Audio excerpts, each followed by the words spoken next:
Hello everyone, welcome to the channel C S law insight. मेरा नाम है आयुष और आज हम लोग बात करने वाले हैं कि क्या होना चाहिए हमारा लॉ का स्ट्रेटेजी।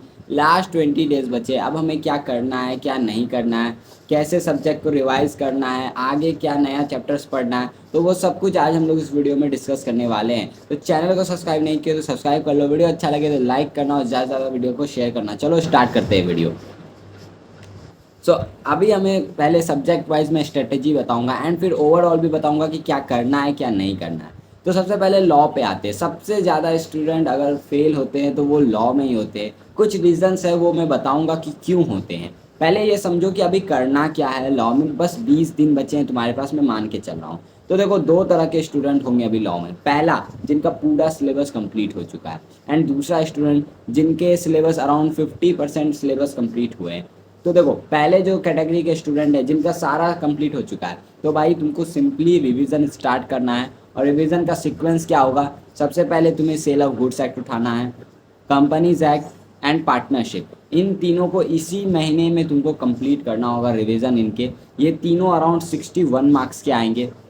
एंड उसके साथ साथ नेक्स्ट मंथ में तुम्हें कॉन्ट्रैक्ट एक्ट और नेगोशिएबल इंस्ट्रूमेंट को पहले करना होगा, क्योंकि एलएलपी आईआरएफ तुम एग्ज़ाम से एक दिन पहले भी रिवाइज कर सकते हो, क्योंकि वो उतना ज़्यादा उसमें कंटेंट है नहीं। एंड 12 नंबर तुमको ईजिली स्कोर करने में मदद करेंगे। तो ये तुम्हारा सीक्वेंस होना चाहिए रिवीजन के लिए। एंड अभी तुम खूब राइटिंग प्रैक्टिस करो, दिन के 5-6 क्वेश्चंस बनाओ, क्योंकि अभी तुमने सिलेबस कंप्लीट कर लिया तो तुम्हें कुछ नया पढ़ने का ज़रूरत नहीं है।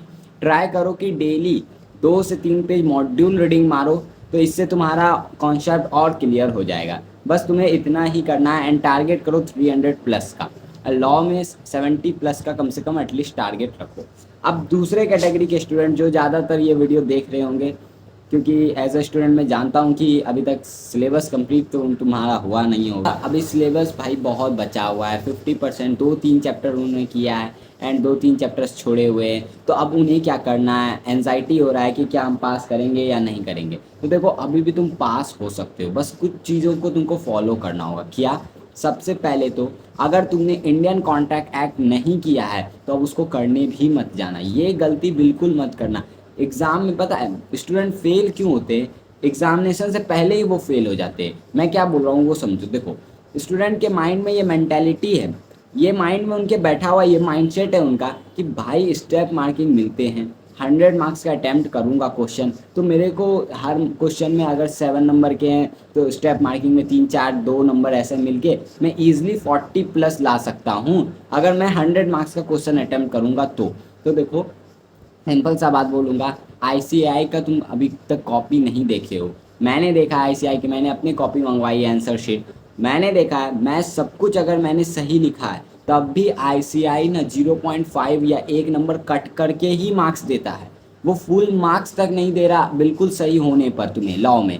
तो तुम ये एक्सपेक्टेशन कैसे रख सकते हो कि तुम्हारा स्टेप मार्किंग में वो तुम्हें 2 नंबर 3 नंबर देंगे? मैं तुम्हें एक एग्जांपल, रियल लाइफ एग्जांपल बताता हूँ। मैं अपनी कॉपी की बात कर रहा हूँ। स्मॉल कंपनी का डिफिनेशन आया था, शायद 3 नंबर का क्वेश्चन था, ठीक है, डायरेक्ट क्वेश्चन था। स्मॉल कंपनी का डिफिनेशन लिखना था, मैंने सेक्शन लिखे, मैंने अच्छे से सारा सब कुछ जितना मॉड्यूल में एज इट इज़ उसको लिखा। बस पता है मैंने क्या नहीं लिखा?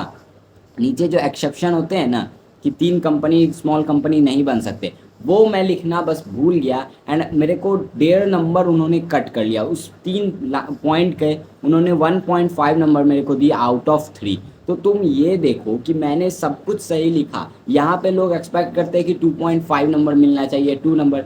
आईसीआई ज़्यादा से ज़्यादा मार्क्स कट करता है रैदर देन देता है। समझे? ये बात को समझो। तो 100 मार्क्स का क्वेश्चन अटैम्प्ट करने से कोई फ़ायदा नहीं होगा। ग्रेजुएशन के एग्जामिनेशन या क्लास 12 के एग्जामिनेशन नहीं चल रहे हैं, तो इसलिए फोकस करो कि 70 नंबर के ही क्वेश्चन अगर अटैम्प्ट करे तो इतने अच्छे से करे कि उस 70 में मेरे को 50 ईजिली स्कोर हो जाए। ठीक है। अब दूसरा बात सुनो, अगर तुमने 50 मार्क्स के अभी तक क्वेश्चन सिलेबस कंप्लीट किए, 50 मार्क्स अगर तुम मान के चलो, तो भाई तुम्हें अभी 1-2 चैप्टर्स और करने होंगे, क्योंकि 70 नंबर कम से कम तुमको टारगेट में लेकर जाना है कि तुमको 70 नंबर के एटलीस्ट क्वेश्चन सॉल्व करने एग्जामिनेशन में। अगर उससे तुम कम मार्क्स के क्वेश्चन सॉल्व कर रहे हो तो हाई चांसेस है कि तुम्हारा ये अटैम्प्ट नहीं निकलेगा। ठीक है। कम से कम एटलीस्ट 70 मार्क्स के तो टारगेट में रखो। अब 70 मार्क्स कैसे पूरा है, कौन कौन से चैप्टर तो देखो sale of goods act, companies act, LLP, IRF, negotiable instrument, इन 5 चैप्टर्स को करो। कॉन्ट्रैक्ट छोड़ दो, अगर तुमने नहीं किया है तो कॉन्ट्रैक्ट को अवॉइड करो, क्योंकि भाई कॉन्ट्रैक्ट एक बार में तुम वन शॉट देखकर समझ लोगे, बट जब तक तुम उसके मॉड्यूल रीडिंग नहीं मारोगे, केस स्टडी सॉल्व नहीं करोगे एंड रिवीजन नहीं करोगे, तो वो तुमसे बनने वाले हैं नहीं एग्जामिनेशन में। तो इसलिए उससे अच्छा कॉन्ट्रैक्ट पे ध्यान देने से अच्छा तुम अपने इन जो चैप्टर्स तुमने किया है उस पर कमांड लाओ, ताकि उससे मार्क्स नहीं कटे। ठीक है, companies and sale of goods act तो बिल्कुल छोड़ना मत, एंड नेगोशिएबल भी बहुत ईजी है। जो 5 चैप्टर्स मैंने बताए वो 5 चैप्टर अराउंड 68 मार्क्स के आ रहे हैं। अगर तुमने कुछ नहीं किया तो ये 5 तो कम से कम तुमको करके जाना ही होगा, ये तो भाई कम से कम बेयर मिनिमम है। ठीक है, एंड अगर टाइम बचा तो तुम इंडियन पार्टनरशिप एक्ट भी कर सकते हो। मैंने पार्टनरशिप एक्ट इसलिए छोड़वा दिया क्योंकि उसमें थोड़े लिटिल बिट ट्रिकी क्वेश्चंस आते हैं, बट ये नहीं बोल रहा हूँ कि हार्ड आता है, ट्रिकी क्वेश्चन आता है। ये 5 तुम्हारा प्रियोरिटी होना चाहिए। टाइम बचता है जो कि मेरे ख्याल से नहीं बच पाएगा, क्योंकि बाकी सब्जेक्ट्स भी हैं तुम्हारे। तो अगर टाइम बचेगा तो नेक्स्ट पार्टनरशिप करना। अब कहाँ से करना है, तो देखो जो चैप्टर तुमने ऑलरेडी क्लासेस जिनका कर लिया है, देख लिया है, तो उनका तो सिंपली तुमको मॉड्यूल से रिवीजन करना है, या अपने नोट से रिवीजन करो, या फिर कोई टीचर का अगर तुम बुक रेफर कर रहे हो तो उनसे रिवीजन करो। मैं बोलूँगा कि भाई मॉड्यूल से पढ़ो, क्योंकि मॉड्यूल के एग्जाम्पल एज इट इज़ उठ के आते हैं एग्जामिनेशन में। तो पहला तुम्हें फोकस तो इसी पे रखना होगा। ठीक है, एंड दूसरा बात, दोनों टाइप ऑफ स्टूडेंट्स को बता रहा हूँ, जिनका कंप्लीट हो चुका है सिलेबस और जिनका नहीं हुआ है। जितने तुमने चैप्टर्स कर लिए हैं उनके राइटिंग प्रैक्टिस अब तुम्हें करना होगा। एग्ज़ाम में अगर तुम्हें पास होना है, लास्ट 20 डेज़ में अगर तुम्हें पास होना है, तो भाई तुम्हें राइटिंग प्रैक्टिस तो करना ही होगा। लॉ लिखने का एक अलग तरीका है, नॉर्मल इंग्लिश से थोड़ा अलग है लॉ हट के, तो तुम्हें राइटिंग प्रैक्टिस तो करना होगा। कहाँ से करोगे, तो देखो 4-5 वीडियोस तो मैंने ऑलरेडी डाले हुए हैं राइटिंग प्रैक्टिस के, एंड अब मेरा टारगेट है Tuesday, Thursday and Saturday, TTS के दिन मैं डेली एक वीडियो अपलोड करूँगा, जिसमें मैं PYQs, MTP, RTP, ये सारे के केस स्टडीज सारे क्वेश्चन में मैं सॉल्व करवाऊँगा। मैं एक वीडियो में सॉल्व करवाऊँगा। तुम लोगों को करना क्या है, बस भाई देखना है, सॉल्व करना है मेरे साथ साथ, एंड घर में फिर 1-2 क्वेश्चन प्रैक्टिस कर लेना है। डेली टारगेट रखो कि तुम कम से कम 3 से 4 क्वेश्चन तो डेली अटैम्प्ट करो, एंड उन चैप्टर के पहले करो जो तुमने किया हुआ है। सबसे पहले मैं बोलूँगा कंपनीज एक्ट के स्टार्ट करो, LLP के स्टार्ट करो, उससे कॉन्फिडेंस आएगा, क्योंकि ये चैप्टर्स थोड़े छोटे हैं। फिर तुम सेल ऑफ गुड्स एक्ट पे आओ, एंड मैं तो सारे चैप्टर करवाऊँगा, कॉन्ट्रैक्ट भी करवाऊँगा। तुम्हारे पास टाइम बचे तो तुम कॉन्ट्रैक्ट के कुछ छोटे यूनिट्स भी कर सकते हो, जैसे कि यूनिट 2, यूनिट 3, ये सारे यूनिट से भी कर सकते हो। अगर किस्मत अच्छा रहा तो उससे क्वेश्चन आ जाएगा, बट अगर पूरा कॉन्ट्रैक्ट करना चाहते हो तो अब तो तुम नहीं कर पाओगे। तुम वन शॉट से देख लोगे, बट एग्जामिनेशन में उसका कोई यूज़ नहीं है। उससे अच्छा बाकी सब्जेक्ट या जो चैप्टर्स तुमने किया उस पर ध्यान दे दो। ठीक है, लॉ में तुम्हारा ये सिंपल स्ट्रेटेजी होना चाहिए। चैनल सब्सक्राइब कर लो। डेली मैं ट्यूसडे, थर्सडे, सैटरडे को राइटिंग प्रैक्टिस वीडियोस डालूंगा, उसमें क्वेश्चन सॉल्व करवाऊंगा, केस स्टडी सॉल्व करवाऊंगा। बस तुम्हें वो देखकर प्रैक्टिस करना है, बस और कुछ नहीं करने का तुम्हें ज़रूरत है। ठीक है, ये तो हो गया लॉ की बात। अब अकाउंट्स पे आते हैं। तो देखो अकाउंट्स में ना सबसे स्कोरिंग सब्जेक्ट है अकाउंट्स। क्यों? क्योंकि यही तुमको एग्रीगेट बना के देगा। लॉ और मैथ हमेशा से स्टूडेंट्स को डिफ़िकल्ट लगे हैं, बट अकाउंट्स एक ऐसा सब्जेक्ट है जो कि पूरा तुम्हें ईजिली जो है मदद करेगा एग्रीगेट लाने में। अगर लॉ और मैथ में तुम्हें 40-50 नंबर भी आ रहे हैं, तो अकाउंट्स में तुमको टारगेट ये रखना है कि पास होने का टारगेट नहीं रखना है। अकाउंट्स में हमेशा टारगेट रखना है 60 प्लस या एटलीस्ट 55 प्लस तो लाना ही लाना है एग्ज़ाम में। अब अकाउंट्स में करना क्या है, तो सबसे पहले जो स्टूडेंट का सब कुछ कंप्लीट हो गया है, जितना क्वेश्चन प्रैक्टिस कर सकते हो तुम लोग करो। बस क्वेश्चन प्रैक्टिस करो जितना कर सकते हो, PYQ, MTP, क्योंकि अकाउंट्स में स्पीड का बहुत ज़्यादा मैटर रहता है। मतलब एग्जामिनेशन में टाइम ख़त्म हो जाता है, 1-2 क्वेश्चन बहुत ज़्यादा लेंदी आते हैं जो कि तुम्हारा टाइम कंज्यूम कर देते हैं।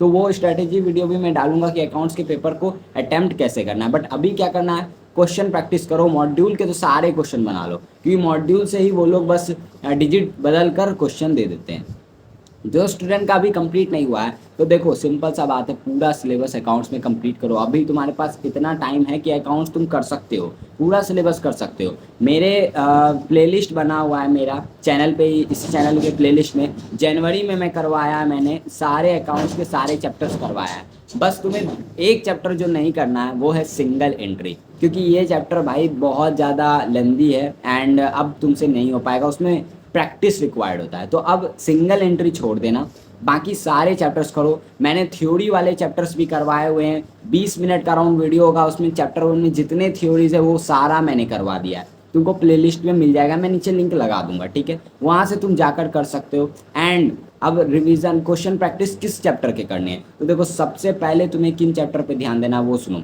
पार्टनरशिप, एनपीओ, उसके बाद फिर final account and company account, ये चार चैप्टर अराउंड 50 से 55 मार्क्स के वेटेज रखते हैं। 50 मार्क्स के वेटेज तो ये चार चैप्टर रखते हैं, 50 से 60 मार्क्स के वेटेज। तो इन चार चैप्टर को तो भाई जिसको बोलते हैं ना घोड़ के पी जाना, वो करना है तुम्हें। जितने अटैम्प्ट कर सकते हो करो, इन चैप्टर्स से ही तुम आराम से पास हो जाओगे। एंड बाकी जो चैप्टर्स बचते हैं वो छोटे चैप्टर्स है, थ्योरी हैं, बीआरएस है, तो वो भी मेरे वन शॉट से देख लो, बहुत इजी वे में मैंने 30 मिनट 40 मिनट में समझाया एंड एक दो क्वेश्चन भी सॉल्व करवाया, तो वहाँ से जाकर देख लो। इसी मंथ में टारगेट रखो पूरा सिलेबस कंप्लीट करने का। सिंगल एंट्री अगर तुमने कर भी लिया है तो उसको अवॉइड करो, नहीं भी किया है तो भैया अवॉइड ही करना है। अब बात करते हैं इकोनॉमिक्स की। इकोनॉमिक्स में भी तुमको पूरा चैप्टर करना है एंड एक बात ध्यान रखना, इकोनॉमिक्स में कभी भी मॉड्यूल से रीडिंग मारने मत जाना, क्योंकि भाई मॉड्यूल में ऐसे लिखा है उन्होंने आईसीआई ने कि भाई पूछो मत कि समझ में ही नहीं आता क्या लिखा है।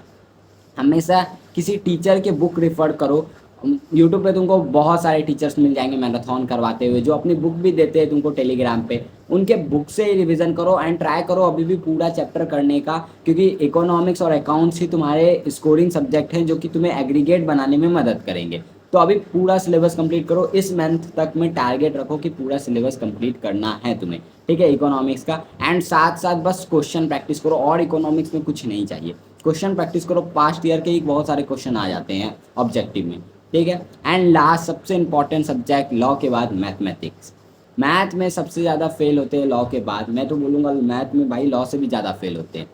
इसका जस्ट बिकॉज एक ही रीज़न है कि भाई मैथ सबका स्ट्रांग नहीं होता है। जिनका मैथ स्ट्रांग है और जिन्होंने सिलेबस कंप्लीट कर लिया है, या जिनका बहुत ज़्यादा अच्छा है मैथ एंड अभी कुछ चैप्टर्स बचे हैं, तो देखो तुमको तो सिंपली करना क्या है, जो चैप्टर्स तुमने कर लिया उसके क्वेश्चन प्रैक्टिस करो। जो तुमने नहीं किया एंड मैथ स्ट्रांग है तो आराम से उसको करो, टाइम है, ये मंथ तक तुम कर सकते हो। उसके बाद बस जितना किया तुमने उसमें ही क्वेश्चन प्रैक्टिस करो। बट जिनका मैथ वीक है मेरे जैसा, तो भाई देखो सिंपल सा बात है, तुमको स्टैटिस्टिक्स वाला जो पार्ट है उसमें प्रोबेबिलिटी और थ्योरेटिकल डिस्ट्रीब्यूशन अगर तुम हटा दो, बाकी सारे चैप्टर तुमको एट एनी कॉस्ट करना ही होगा अगर तुमको पास होना है तो। एंड दूसरा बात, लॉजिकल रीजनिंग तो तुम छोड़ नहीं सकते। एंड मेन जो मैथ वाले सेक्शन है ना, उसमें ध्यान रखना, मैथ वाले सेक्शन में एक चैप्टर है mathematics of finance, time value money, वो 12 से 14 नंबर का वेटेज रखता है, तो उसको तुम छोड़ के जा ही नहीं सकते भाई। जिसका मैथ वीक है ना, उसके लिए वो एक तरह से समझ लो ब्रह्मास्त्र है, तो वो तो तुम छोड़ ही नहीं सकते। मैंने सिर्फ वही किया था अच्छे से, एंड बिलीव मी कि वो बहुत ज़्यादा वेटेज रखता है, 12 से 14 नंबर तुमको ईजिली पास करवाने में मदद करेगा, ठीक है। तुम लॉजिकल रीजनिंग के भरोसे नहीं जा सकते, क्योंकि हो सकता है वहाँ पर ट्रिक ना करे तुम्हारे माइंड में कि क्या लॉजिकल रीजनिंग बोल रहा है। बट ये चैप्टर जो है ना वो ट्रिक, ये चैप्टर्स आराम से फॉर्मूला बेस्ड है, तुमको फॉर्मूला करना होगा। अभी तुम्हारा प्रियोरिटी होना चाहिए मैथमेटिक्स ऑफ फाइनेंस, एंड उसके बाद कुछ छोटे चैप्टर्स जैसे लीनियर है, उसके रेशियो वाले वगैरह है, वो तुम कर सकते हो। एंड एक चीज़ जो तुम्हें अवॉइड करना है वो है कैलकुलस। 2 से 3 नंबर, 3 से ज़्यादा 5 नंबर का वेटेज रखता है कैलकुलस। एंड भाई वो पूरा 12 का सिलेबस हुआ करता था कैलकुलस, पूरा 12 का सिलेबस डला हुआ है। तो अगर तुम वो करने जाओगे 5 नंबर के लिए, तो मेरे को लग रहा है वो कोई यूज़ का नहीं है, ठीक है। तो तुम कैलकुलस अवॉइड कर सकते हो। जिनका मैथ हो भी गया है पूरा 100% एंड स्ट्रॉन्ग भी है, तो देखो तुम कैलकुलस को बाद में ही रिवाइज करना, क्योंकि 5 नंबर बहुत कम वेटेज रखता है, 3 से 4 क्वेश्चन आते हैं बस एक एक नंबर के। तो बाकी सारे चैप्टर्स पे ध्यान दो। ये मैं नहीं बोल रहा हूँ कि छोड़ के जाओ, कर लेना, तुमने किया है तो भाई तुम कर लेना, बट प्रियोरिटी तुम्हारा जो सीक्वेंस होना चाहिए वो पहले बड़े चैप्टर्स जैसे कि मैथमेटिक्स ऑफ फाइनेंस, पूरा स्टैटिस्टिक्स, लॉजिकल रीजनिंग, रेशियो, ये सारे चैप्टर्स होने चाहिए जो कि हाई वेटेज के हैं।